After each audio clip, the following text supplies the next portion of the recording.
દીપાવલીના તહેવાર નજીક આવતાની સાથે રાધનપુરની બજારમાં આડેધડ ફટાકડાના સ્ટોલ ખુલ્લા મુકાયા છે।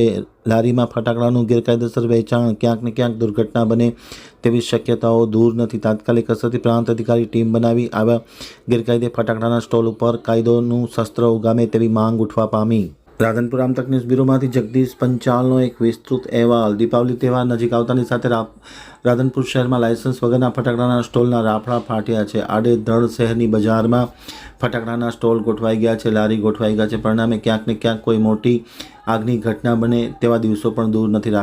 રાધનપુરની મુખ્ય બજાર વિસ્તાર, બસ સ્ટેશન રોડ, મુખ્ય માર્ગ પર અનેક ગેરકાયદેસર રીતે ફટાકડાના સ્ટોલ ઊભા થયા છે। નિયમ મુજબ પરમિશન વિના ફટાકડાના વેચાણો ચાલી રહ્યા છે, જે તાત્કાલિક અસરથી રદ કરવા જોઈએ તેવી પણ માંગ ઉઠવા પામી છે।